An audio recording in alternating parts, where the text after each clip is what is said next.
এবার আসুক খালি বাড়িতে, মজা বুঝবো।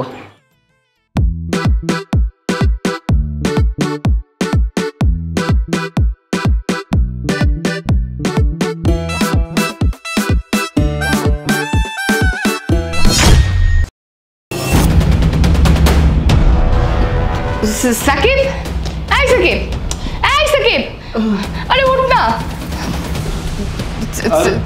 তুই আমার বেডরুমে আমার বিছানার উপর কি করতেছস? হ্যাঁ আরে ভাবি, আমিও তো বসতেছি না, আমি তোমার বেডরুমে আর একই খাটে কিভাবে আসলাম? এই তোর গালে লিপস্টিক আসছে কোথা থেকে? তোর মুখে লিপস্টিক কেন লেগে আছে? হোয়াট? লিপস্টিক? তাও আবার আমার মুখে? ভাবে বিশ্বাস করো, কিভাবে এগুলো আসলো আর কিভাবে আমি তোমার রুমে আসলাম কিচ্ছু জানি না, আমার কিছু মনেই পড়তেছে না। আচ্ছা শুন, তুই এখন তাড়াতাড়ি আমার রুম থেকে বের হ, তোর ভাইয়া চলে আসবে। যদি আইসা দেখে যে তোর মুখে এভাবে লিপস্টিক লেগে আছে, তুই আমার বিছানার উপর বসে আছিস, অনেক বড় ঝামেলা হয়ে যাবে। প্লিজ বের হ। ঠিক লাগা কে তেন লুটলি। এই তো দেবর আর ভাবি মিল্লা একই রুমের মধ্যে, তো ভালোই। এই কিসব উল্টো পাল্টা কথা বলছিস? দেখ, তুই যেটা দেখতেছিস বা বুঝতেছিস সম্পূর্ণ ভুল। বোঝার বা জানার তো আর কিছুই নাই। কি যে বুঝবো আর কি যে জানবো, আপনার তো চেহারার মধ্যে লিপস্টিক পুরো ভইরা গেছে গা। এই তুই এগুলো কি বলতেছিস? হ্যাঁ, তুই আমাদের বাড়ির একটা কাজের ছেলে, আর তুই এত কথা কেন বলতেছিস? তুই এত সাহস পাস কোথা থেকে? আরে এত কথা কয়ে তো লাভ নাই। এই যে যা প্রমাণ করার, এই যে ছবি আর ভিডিওগুলা দেখেই প্রমাণ করতে পারবো আমি। কিসের ভিডিও? দেখি কি ভিডিও? টান দিয়া তো লাভ নাই। এই শোন, তোকে তো বললাম আমরা কিছু করি নাই, তুই উল্টো পাল্টা কথা বলছিস কেন? হ্যাঁ, আর এই ভিডিও দিক কিভাবে পালি? তার মানে তুই কোনো একটা গন্ডগোল পাকিয়েছিস, তাই না? এই আকামটা যে আমি করছি, এইটা একমাত্র সাক্ষী আমি, আর কেউ কিচ্ছু জানে না। এখন যদি এই জিনিসটা আমি সবাইরে কয়া দেই, সবাই তো এটাই বিশ্বাস করবে এই ছবি আর ভিডিও দেখা। তার থেকে যদি ভালো চান আপনাকে দুইজনের লাগে, তাহলে আমাকে 2 লক্ষ টাকা দেন। এই শোন, ছোট লোকের বাচ্চা, তোকে আমরা একটা টাকাও দেবো না। আর তুই যে এইসব অপকর্ম করেছিস না, সব কিছু আমি ভাইকে বলে দেবো। তারপরে বাড়ি থেকে তোকে কিভাবে সাহায্য করতে হয় খুব ভালো করে জানা আছে। টাকা যদি না দেন, তাহলে এটা আমি সোশ্যাল মিডিয়াতে ভাইরাল করে দিব। সবাই আপনাদের ভিডিও এইচডি কোয়ালিটিতে দেখবে, আর কি কি যে করবে। কি হচ্ছে এখানে? তো চিল্লাচিল্লি কিসের? ভাইজান আপনি আসছেন? সি সি সি, লজ্জার কথা কি কমু ভাই কন।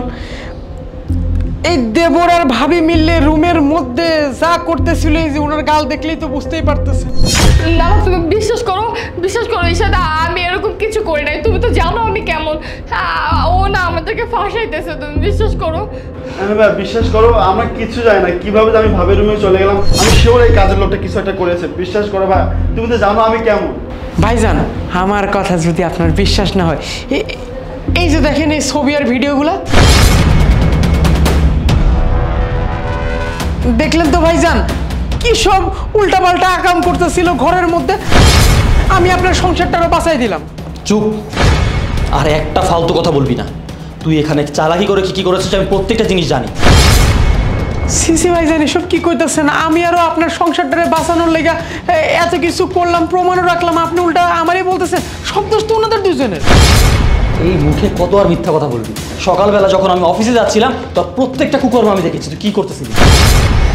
এই ঘুমের ওষুধটা যদি মিশাই দিতে পারি, তাইলে এগুলো খাবে আর ঘুমায় যাবে। এরপরেই 2 লক্ষ টাকা নিব আর বাড়ি থেকে চলে যাব। খালি খাইলে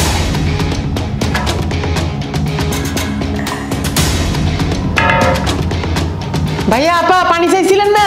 এই জানতাছি। তোর লজ্জা করে না? তুই আমাদের ফ্যামিলি মেম্বারের মতো, আমাদের বাসায় আসিস, তোর যখন যে সমস্যা হয় সেটা আমরা দেখতেছি।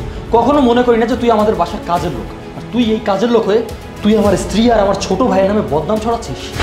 এটা তুই কখনোই পারবি না। আর আমি আড়াল থেকে সব শুনছি যে তুই 2 লাখ টাকা দাবি করছিস। এখন কি এই বাড়িতে পুলিশ আনবো নাকি নিজ ইচ্ছা বাড়ি থেকে বের হয়ে যাবি? না না স্যার, পুলিশ টুলিশ ডাকানোর দরকার নাই। আমি আমার নিজের ভুলটা বুঝতে পারছি। আমি আর কখনো আপনাদের বাসার ধারে কাছেও আসবো না। ভাইয়া আপা আমার মাফ করে দিন স্যার, আমি তাহলে আসি। তোমরা এবার ঘরে যাও। থ্যাংক ইউ ভাইয়া, থ্যাংক ইউ সো মাচ। আমি জানতাম যে তুমি আমাদেরকে ভুল বুঝে অবিশ্বাস কখনোই করবে না। যাক, তুমি সেই কথাটা রেখেছো। কিন্তু বিশ্বাস করো ভাই, আমরা অনেক ভয় পেয়ে গিয়েছিলাম যে তুমি হয়তো সত্যি সত্যি ভেবে নেওয়া যে আমরা ভবিষ্যতে কোনো খারাপ কাজ করতে যাচ্ছিলাম। ও যেভাবে সব কিছু প্রেজেন্ট করছে আমি যদি সত্যিটা না জানতাম তোদেরকে তো ভুল বুঝেই বসতাম। আচ্ছা তোরা তোদের কাজ কর, আমার বের হতে হবে।